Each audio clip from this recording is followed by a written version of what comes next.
Bonjour et bienvenue sur ma chaîne Sabi aime la vie. Aujourd'hui, c'est une vidéo un petit peu particulière que je vais vous faire. C'est pas mal un fait vécu.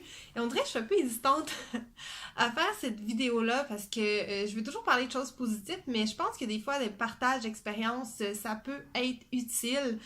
Et ça nous aide aussi à regarder notre histoire puis à se dire, oh mon Dieu, on fait beaucoup de progrès sur plusieurs côtés au niveau de changement des mentalités, mais il y a des choses qui sont encore à faire et dans le passé, il y a des trucs que je me rends compte qui me sont arrivés qui aujourd'hui feraient complètement scandale, mais à l'époque, c'était quasiment normal.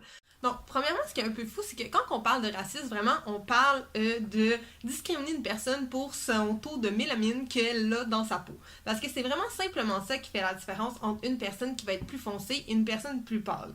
Et maintenant, on sait qu'avec la mode du bronzage et tout, une personne qui se fait bronzer, qu'est-ce qu'elle fait? Elle met son corps dans une situation qu'elle va produire plus de mélamine. Donc, moi, j'ai grandi à la base, à Laval, à Chemédé, très cosmopolite. À peu près tout le monde dans ma classe en maternelle venait de parents immigrants ou parlaient une autre langue, étaient de toutes les couleurs. Moi, j'avais mon petit afro à l'époque, j'avais les yeux verts aussi, chose qui a un petit peu changé. Et c'est ça, j'avais mon afro, mes yeux verts, je courais partout, j'étais très joviable. Et je me rappelle, en regardant un bulletin de maternelle, le professeur disait Sabrina, elle est très avenante, elle va vers les gens l'apprécient beaucoup, c'est vraiment un leader positif, quelqu'un qui rassemble, les gens aiment être à sa compagnie, elle a confiance en elle.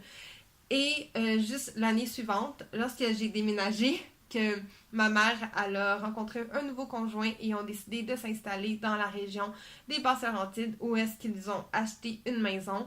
Et là, tout a complètement changé. Je me rappellerai toujours ma première journée en première année où est-ce que pendant que j'étais dans la file pour attendre pour entrer dans la classe, il y a des étudiants, des jeunes qui me touchaient la peau, qui me demandaient si c'est parce que j'étais sale, comment qu'on faisait pour enlever ça. Il y en avait qui me disaient que eux aussi ça leur est déjà arrivé après de jouer dans la terre, avoir joué dans la terre et qu'ils pouvaient frotter puis ça pouvait partir. C'était pas nécessairement méchant à la base.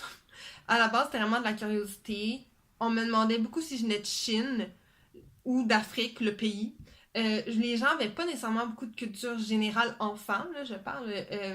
C'est comme si pour eux, tout le monde était comme eux, parce que à l'époque, surtout, c'était un endroit qui était très, très homogène, tout le monde était pareil. Et je crois que les gens qui étaient racistes, la plupart, c'était leurs parents qui l'étaient également. Et c'était pas nécessairement un racisme pensée, réfléchi, mais plus un racisme d'ignorance. Du sens que, bon, je vois à la télévision, des fois qu'il peut y avoir des gangs de rue dans certaines villes, je peux voir tel comportement qui est décrit dans les médias, je connais personne de d'autres pays, donc par précaution, je vais avoir peur. Donc c'est un peu ça, et les enfants, veulent pas, ils écoutent. Donc, je pense pas qu'un enfant de 6 ans va traiter un autre enfant de négresse par eux-mêmes. Il faut vraiment qu'ils aient entendu ça à quelque part autour. Donc, en fait, c'est comme ça que ça a commencé, vraiment par des questions, maladresse, tirer les cheveux, les choses comme ça. Et au fil des années, c'est vraiment allé de pire en pire, à me faire frapper dans la cour d'école. Et personne ne faisait rien. Et il n'y avait rien à faire. Il y a d'autres parents qui sont allés à l'école pour se plaindre de comment que j'étais traitée. Il y a des parents qui se rendaient compte de ça, qui disaient « Mais mon Dieu, il faut faire quelque chose. » Il n'y avait rien à faire. Un des professeurs que j'avais, je me rappelle, c'est ça, elle était très amie avec la directrice aussi, donc c'est comme si les deux se tenaient. La professeure disait qu'elle faisait quelque chose, mais visiblement, il n'y avait rien vraiment de fait et ça continuait. Jusqu'à vraiment des degrés énormes où est-ce que je me rappellerai toujours une journée que j'étais dans l'autobus et vraiment chaque jour c'était la même chose et jeune fille était négresse, on veut pas de toi dans l'école, va-t'en, on veut pas de noir ici. Puis moi j'étais tellement tranquille, je me rappelle j'avais demandé mais pourquoi, peux-tu arrêter, qu'est-ce que je te fais? Elle dit t'as rien à dire, à faire, t'existes, t'es noir, on veut pas de toi ici. Et je sais que j'ai souvent parlé ensuite, quand je suis allée à l'université dans des grandes villes, de ça à des amis qui sont vraiment très noirs et ils me regardaient et ils disaient mais t'es pas noir. C'est pas important. J'étais la seule minorité visible et pour eux, c'était vraiment quelque chose. Donc, tu sais ça, c'est jusqu'à des graffitis faits dans l'école à mon nom et c'est ça. Ensuite, il y a une journée en 6e année où est-ce que demandez-moi pas pourquoi, je comprends absolument rien, mais les gens ont décidé que là, là j'étais cool, j'étais gentille, puis qu'ils voulaient être mon ami.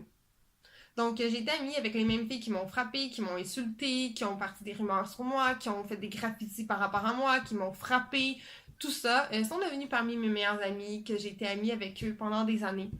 Je suis pas vraiment rancunière et de toute façon, c'était les seules personnes j'avais besoin d'amis, veux pas. Parce que même dans les autres personnes que t'avais qui sont amies, qui sont un peu moins populaires à l'époque, souvent ce qui arrivait, c'est que ils sont ton ami, mais quand une personne plus populaire qui arrive et qui commence à t'intimider, ben ils osent pas dire quoi que ce soit, ils vont se rallier avec eux. Donc pour moi, c'était juste le moyen le plus simple d'avoir des amis. Et évidemment, j'ai vieilli, j'ai mûri et j'ai réalisé que des gens comme ça, t'en as pas besoin dans ta vie. Des gens qui font exprès pour t'enlever tes mitaines pour que tu aies des enjeux en hiver jusqu'à temps d'avoir les mains brûlées et là il rit, encore là le professeur fait absolument rien. Des gens comme ça, ce ne sont pas des amis. Ce qui m'amène ensuite à... je me rappelle, j'étais en troisième année de secondaire, donc on devait être en 2006, quelque chose comme ça. Quand je suis arrivée au secondaire, en passant, à peu près tout s'est arrêté. Il n'y a à peu près plus personne qui a commencé à m'intimider. En sixième année aussi, bon, ok, là, throwback pour ceux qui ont mon âge, c'est l'année où le rap est devenu vraiment, vraiment populaire et l'R&B. C'est vraiment les années où Destiny's Child avec Beyoncé, mon dieu, désolée pour la prononciation, avec Beyoncé était tellement, tellement populaire et il y avait à l'époque, genre tous les rappeurs et c'est vraiment comme un mouvement qui est devenu moins underground et qui partout, on les voyait à la télévision, dans les postes de grande écoute, on commençait à en entendre, et c'était des gens qui étaient majoritairement noirs américains. Donc là, les gens commençaient à venir me voir, puis à me dire « Ah, oh, c'est le fun, tu ressembles à telle personne, est-ce que tu as déjà essayé de te faire des tresses? » Et là, il y a des filles qui venaient me voir, puis jouaient dans mes cheveux, et là, on écoutait de la musique ensemble, on dansait sur des groupes de R&B, et comme ça, j'ai pu m'intégrer de plus en plus à la communauté, parce que ça devenait plus la norme, parce que il y avait de plus en plus de personnalités publiques à la télévision aussi, qui étaient une minorité visible, et les choses commençaient à changer, et on se rendait compte de l'impact. Ensuite, c'est avec le temps, en quelques années, c'est même devenu l'inverse, je dirais. Une personne qui était raciste, ça devenait vraiment pas cool. Plus en plus, il y a eu la mode d'être bronzée. Les filles se mettaient beaucoup d'auto-bronzants ou y allaient au salon de bronzage à 13-14 ans. Je pense que moi, si j'ai une jeune fille, je la laisserais jamais à 12-13 ans aller au salon de bronzage, mais bref, c'était vraiment le cas. Et là, les filles avaient quasiment le teint orange, ils voulaient tout faire pour être bronzées. Et là, c'est vraiment l'inverse, là, j'étais chanceuse. Je comprenais rien. Là, les gens étaient « Ah, t'es non bien chanceuse, oh mon Dieu! Genre, t'es bronzée naturelle. » Puis moi, je sais pas, j'étais juste vraiment mal à l'aise. Je comprenais pas. J'étais comme « Mais décidez-vous, là, je suis la personne la plus laide, horrible du monde. Je suis un monstre parce que je suis foncée. » Ou je suis vraiment chanceuse parce que là, c'est de plus en plus qu'est-ce qu'on voit dans les médias. Je suis un peu confuse. Jusqu'au jour, en secondaire 3, où est-ce qu'il y a une fille qui m'a traité de négresse en pleine classe. Et pour la première fois de ma vie, je fais jamais ça, mais cette fille-là, je l'avais comme un peu poussée. J'avais fait, mais qu'est-ce que tu dis là? Voyons donc. Et elle m'avait envoyé voir l'éducatrice spécialisée de l'école, qui était vraiment un amour, cette femme-là. Et ce qui s'est passé à ce moment-là, moi j'avais vraiment peur parce que la fille disait « Oh mon Dieu, j'en reviens pas que tu me poussais, toute l'école va être contre toi » parce que c'est une fille qui était quand même très populaire et moi j'étais très effacée. Et là j'avais peur, elle était comme « On va te péter la gueule avec toutes mes amies, tu vas voir, genre t'auras plus d'amis, t'oseras même plus venir à l'école. » Et là je pleurais. Et là le lendemain quand je suis arrivée à l'école, toutes les profs en avaient parlé dans la classe, tous les élèves, même les amis de cette fille-là, les gens qui étaient qui disaient qu'elle allait la défendre, l'ont pas défendue. Tout le monde était mais mon Dieu, c'est donc bien méchant, ça n'a pas de bon sens, elle fait rien de mal à personne. Vous savez, en plus, ceux qui m'avaient connu de l'école primaire, on dit ben vous savez ce que les gens lui ont fait qui est horrible au primaire, vous pouvez pas lui ramener ça encore, on a changé, la vie évolue. Et c'est là vraiment que je me suis dit mais mon Dieu, en 2003 et 2006, il s'est passé 3 ans, des mentalités qui ont vraiment changé. Et là, c'était comme plus acceptable. Tu pouvais plus dire à quelqu'un qu'une personne était négrette, tu pouvais plus prononcer le mot nègre.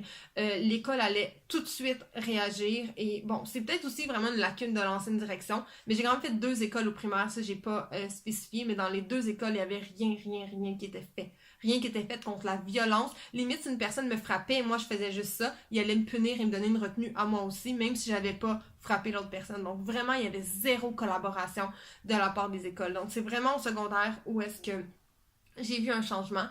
Et là, c'est ça, à partir de ce moment-là, je dirais que ça a toujours bien été. Les gens sont super gentils, même t'as souvent plein de gens qui sont comme, ah, je voudrais être métisse. Bon, je suis pas sûre que tu voudrais mon parcours, mais ça, c'est vraiment un autre sujet. Donc, en fait, ben, c'était juste ça que je voulais vous parler, mais tu sais, j'en reviens toujours pas aujourd'hui de me rendre compte qu'on peut battre un enfant jusqu'au sang et que des éducateurs, des directeurs d'école peuvent être autour puis dire absolument rien ou trouver que l'enfant se plaint trop et dire qu'ils n'ont pas de temps à perdre là-dessus. Aujourd'hui, je pense que ces gens-là feraient la une des journaux. Je pense pas qu'aujourd'hui, des situations comme ça passerait jamais de la vie. Puis je dirais même après, j'ai travaillé dans les camps de jour et les enfants, si un enfant moindrement avait une question ou disait un propos un peu raciste, les autres enfants qui avaient 5-6 ans réagissaient. Je suis tellement comme euh, émerveillée de voir comment la société change. Puis quand les enfants disaient des choses, souvent c'était juste innocemment, puis on leur expliquait, puis tout était bien après. Puis je veux continuer de vivre dans un monde où il y a moins en moins de racisme. Puis malheureusement, l'extrême droite monte et je trouve ça vraiment malheureux. Mais regardez des gens comme moi, on est tellement beaucoup de métis au Québec qu'on se sent québécois, on a grandi avec la culture. Puis malheureusement, il y a des gens qui vont toujours continuer à nous faire sentir un petit peu à l'écart. Même si je dis ça, puis je le sens plus aujourd'hui. Ça fait des années que personne ne me fait sentir comme ça. Et je voulais juste vous le partager aujourd'hui. Donc, je sais pas si je vais mettre ça en ligne, mais c'était mon histoire. Donc, c'est c'est ça. Bye bye à la prochaine vidéo. Bon, donc je vais essayer de faire une conclusion à cette vidéo-là parce que en voulant l'éditer, je me suis rendu compte que j'avais coupé ça un peu sec. Donc c'est ça, c'était un partage de mon histoire, de ce que j'ai vécu. Ensuite, je sais qu'il y a d'autres personnes qui vont sûrement dire que eux aussi ont été des minorités ailleurs au Québec, qui n'ont pas vécu ça. Ça se peut, mais ça c'est mon expérience et moi ensuite ça s'est amélioré dans ma vie, mais il y a d'autres personnes qui vont dire peut-être le contraire, que eux, il y a des choses racistes qui continuent et il faut les écouter aussi, mais je pense quand même que généralement tout le monde qui sont venus il y a longtemps peuvent le dire, là, on a fait des pas de géant, mais il faut pas arrêter parce que il faut toujours s'améliorer. Puis je pense qu'on peut avoir une société encore mieux dans le futur parce qu'on a tous une conscience qui grandit avec les années. Donc ça c'est génial et je fais des vidéos quand même souvent. Je veux continuer à en faire. Ben, je dis souvent, j'ai commencé il y a pas longtemps, mais je veux continuer à parler des sujets comme ça, des sujets de société et aussi vous amener avec moi en voyage parce que selon moi, il n'y a rien de plus beau que faire des découvertes et s'ouvrir l'esprit. Donc, on se revoit bientôt. Merci. Bye bye.